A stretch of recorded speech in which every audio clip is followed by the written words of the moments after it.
Welcome to The Explainer. Today we're unpacking a really fascinating, honestly pretty provocative source document that tackles some of the absolute biggest questions of our time.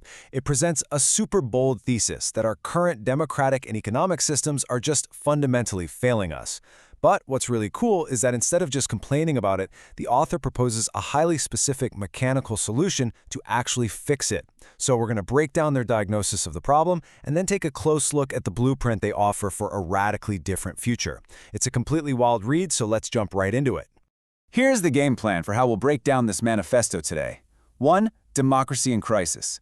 2. The capitalism problem. 3. Why charities fall short. 4. The GCE solution. 5. How the model works. And finally 6. Shaping a new narrative. Right off the bat, the source document doesn't pull any punches, opening with this incredibly stark question: are we heading for a peaceful or a bloody revolution? The author argues that civil unrest is surging globally because, well, people are just incredibly frustrated.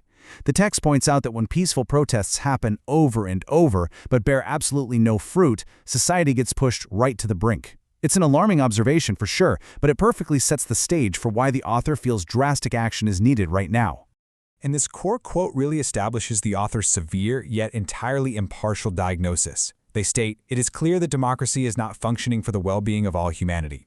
The text warns us that the promise of true democracy is at real risk of becoming just an illusion. In fact, the author goes so far as to say that if we don't secure democracy based on fairness and integrity, we risk slipping into what they call a demonocracy, basically a system ruled by increasingly dangerous leaders, corrupt ruling classes, and dictatorships. Okay, let's dive into part 1, Democracy in Crisis. A key argument the author makes here is that we just can't rely on politicians to fix this mess. Why?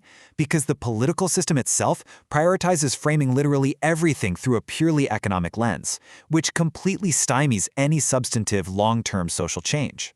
The source material strongly criticizes neoliberalism, and it specifically takes aim at the whole concept of trickle-down economics. The author bluntly calls it a hoax. The text argues that the common political catchphrase of "let the market sort it out" is just fundamentally flawed. Instead of fixing social issues, leaving everything to the free market simply fuels dangerous inequality and opens the door for even further market exploitation. Moving right along to part 2, the capitalism problem. Let's see how this builds into what the text identifies as the absolute root cause of our societal decay. The author points to a fundamental flaw within modern capitalism itself. Walk through these points with me, because they really summarize the author's stance on why capitalism's current greed-based ideology is humanity's greatest threat. First up, the very name, capitalism, means it protects capital above all else, including actual people. Second, it's irrational, demanding infinite growth and profits at any cost on a planet with finite resources. Third, it drives massive inequality, hoarding wealth for the few at the expense of the many. And finally, capitalism is proven more powerful than democracy itself, routinely manipulating politics with cold, hard cash. Which brings us to part 3, why charities fall short. So if the government can't fix it and the market won't fix it, why aren't our social safety nets working? Why are charities constantly falling short? This takes us to the agitation phase of the author's argument. Think about the stark contrast between the reality of modern charity and the author's proposed solution. On one hand, you have this incredibly laborious cycle. Charities are stuck constantly chasing annual donations just to survive. Because that funding is so insecure, great programs just fail simply because the money dries up. But on the other hand, we have the author's vision: continuous funding. The text argues that to actually solve a problem, you need an abundant, highly sustainable source of funding that is applied continuously until the problem is permanently resolved. Okay, let's pivot to the fix in part 4, the GCE solution.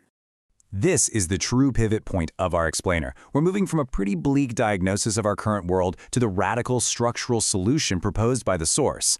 Let's look at the GCE. GCE stands for Global Collective Enterprise. The text defines this as a bulletproof not-for-profit structure, but it totally doesn't act like a traditional charity. Instead, the GCE uses initial capital to go out and buy secure, everyday essential businesses. We're talking supermarkets, banks, and utilities. The whole goal here is to establish what they call a benevolent market dominance that can actually counterbalance corrupt market forces by generating its own continuous, ethical wealth. The absolute crux of this idea is captured perfectly in this metaphor. We need to capture a small piece of the capitalist pie and direct it to the common good. You see, the author doesn't want to destroy the machinery of capitalism. Actually, scratch that. They acknowledge that capitalism is completely unmatched at generating wealth. The GCE is designed to harness that exact wealth-generating machinery, but strip away the greed-based ideology, using it to liberate humanity instead of diminishing it. So let's get into part 5, how the model works. I know what you are probably thinking. How does this actually function in the real world? Let's get a clear look at exactly how this economic engine operates. Based on the text, here is the life cycle of a GCE broken down into 4 clear steps. Step 1, they secure initial capital from philanthropists, governments, and everyday donors. Step 2, an expert panel uses that money to buy essential, highly secure businesses. Step 3, the portfolio grows until it reaches a desired critical mass. And then step 4, instead of just getting bigger and bigger, the GCE is replicated in an entirely new constituency or country to start the process over again. This ensures it doesn't become some bloated monopoly. And this right here is the financial heart of the whole shebang. Every single business owned by the GCE operates on an incredibly strict 50-50 profit split. 50% of the annual profits are directed immediately to fund those worthy, positive change programs we talked about earlier. The other 50%? That's reinvested to buy even more secure businesses. The text explains that this creates a massive, exponentially growing financial powerhouse that absolutely no longer needs to rely on donors. Now, an obvious question pops up here. Won't this just create another terrifying monopoly? Well, the author addresses this head-on by imposing strict operational integrity limits. The GCE is strictly prohibited by its charter from acquiring more than one selected business in any single marketplace. So, if there are 4 national supermarket chains, the GCE can only buy one, period. This ensures they maintain healthy competition and avoid the kind of bureaucratic corruption that usually plagues massive, centralized organizations. Finally, part 6, shaping a new narrative. Let's zoom out and explore the long-term vision of this project.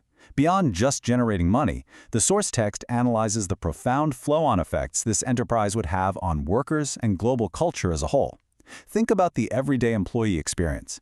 The text argues that working for a GCE business would completely shift the paradigm.